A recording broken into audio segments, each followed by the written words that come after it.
Rajesh law centre में आप लोगों का स्वागत है।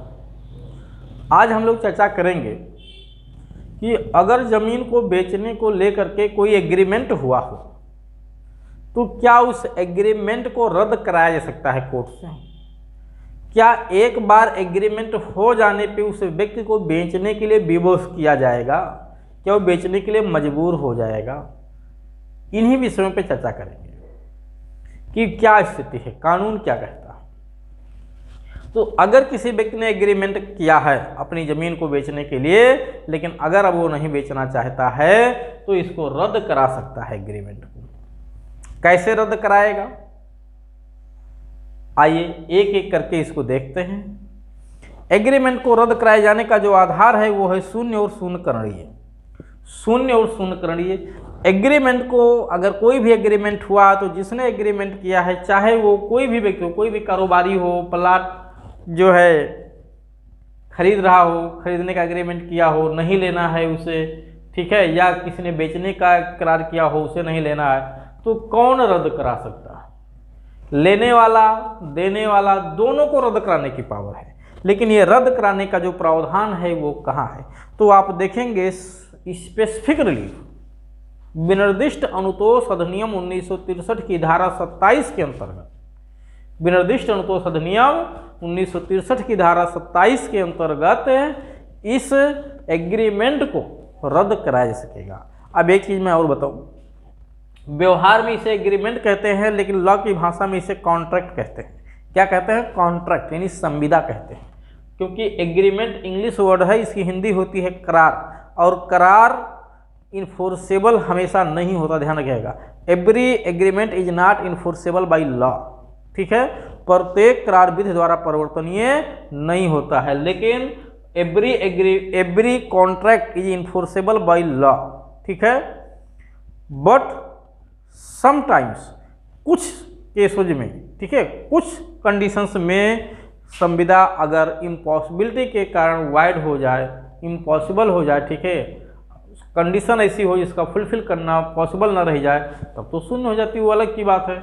लेकिन अगर संविदा है तो जनरली फिर वो इन्फोर्सेबल होता है, लेकिन एग्रीमेंट इन्फोर्सेबल हमेशा नहीं होता है, क्योंकि एग्रीमेंट जो होता है वो लॉफुल हो हमेशा जरूरी नहीं है, अनलॉफुल भी एग्रीमेंट हो सकते हैं। तो लॉ की भाषा में एग्रीमेंट का मतलब है करार। व्यवहार में हम संविदा को ही करार बोलते हैं, ठीक है।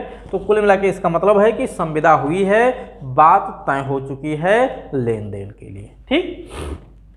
तो एग्रीमेंट कैसे रद्द कराएं।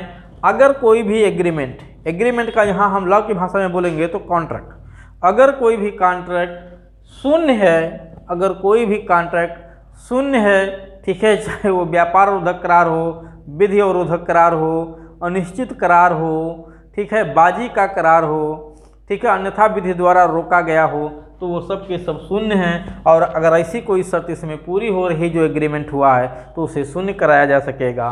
साथ ही साथ जिस व्यक्ति ने एग्रीमेंट किया है, चाहे करने वाला चाहे करवाने वाला, दोनों में से किसी की यदि सहमति स्वतंत्र नहीं है, वो माइनर है, पागल है, दिमाग नहीं सही से काम कर रहा है, और ऐसी स्थिति में उससे एग्रीमेंट करवाया गया है जहां वो होश हवास में नहीं था, काम कुछ और करवाने के लिए ले जाया गया, करवा कुछ और लिया गया, ठीक, तो ऐसी स्थिति में जो है एग्रीमेंट को शून्य कराया जा सकेगा, ठीक है। उसको धमकी दी गई है, उसको जो है धमकाया गया है, बहलाया गया है, फुसलाया गया है, उसके साथ चीटिंग की गई है, कहा कुछ और गया था, कराया कुछ और गया है। ऐसी स्थिति में ज़मीन बेचने के लिए एग्रीमेंट में जो बात तय हुई थी वो कुछ और थी, लिख कुछ ज़्यादा लिया गया, तो ऐसे आधार पे हम एग्रीमेंट को शून्य करा सकते हैं, ठीक है। हाँ, अगर एग्रीमेंट को शून्य कराया जाता है, जिसको शून्य या शून्यकरणीय कराने का विकल्प हो वो शून्य करा सकता है, तो जो कुछ एडवांस लिया होगा उसे वापस करना होगा, ये ध्यान रखिएगा। लेकिन कुल मिलाकर के अगर एग्रीमेंट गलत तरीके से है तो उसे शून्य कराया जा सकेगा, ये ध्यान रखिएगा। अब प्रश्न एक ये है कि अगर किसी व्यक्ति के पक्ष में एग्रीमेंट किया गया और किसी दूसरे को उसे बेच दिया गया, तो ऐसे हालात में क्या होंगे, ठीक है। और मैं यहाँ आपको नंबर भी अपना दे रखा हूँ 9161113061। कि अगर किसी भी तरह का कोई भी लीगल जानकारी आपको लेना है, चाहे वो जो है संपत्ति के मामले में हो, आपराधिक दुनिया के मामले में हो, SC/ST एक्ट के मामले में हो, तो अधिकार का कोई भी मामला हो, तो आप इस दिए गए नंबर पर संपर्क करके जो है पूरी जानकारी ले सकते हैं। हाँ, जो उसकी फीस निर्धारित होगी वो आपको पे करना होगा। तो अगर एग्रीमेंट वाइड या वाइडेबल है तो हम उसे शून्य करा सकते हैं। वाइडेबल का ग्राउंड कहाँ है, ये संविधान अधिनियम में मिलेगा, ठीक है, जहाँ पे विस्तृत रूप से बताया गया है। खास तौर से जब आप धारा 10 को पढ़ेंगे तो धारा 10 बताती है कि कोई भी करार सक्षम पक्षकारों की स्वतंत्र सहमति से विधिपूर्ण प्रतिफल एवं उद्देश्य के लिए किया गया हो, जिसे अन्यथा विधि द्वारा शून्य घोषित न किया गया हो, तो वो करार संविदा है, ठीक है। लेकिन अब सक्षम पक्षकार नहीं है तो क्या होगा, सहमति स्वतंत्र नहीं है तो क्या होगा, प्रतिफल उद्देश्य विधिपूर्ण नहीं है तो क्या होगा, अन्यथा विधि द्वारा शून्य घोषित किया गया है तो क्या होगा। इसका प्रभाव समझने के लिए आपको संविदा अधिनियम समझना पड़ेगा। फिलहाल यहाँ जो पीड़ित है उसको मैं संविदा अधिनियम नहीं कहूँगा पढ़ने के लिए, ठीक है। वो इस दिए गए नंबर पर संपर्क करे या किसी भी अधिवक्ता से कहीं भी जा करके वो परामर्श ले सकता है। कोई ज़रूरी नहीं मेरे पास ही कॉल करे। हाँ, अगर उसको मेरे पे फेथ है, विश्वास है, तो मेरे पे भी कॉल कर सकता है और उसे जानकारी दी जाएगी।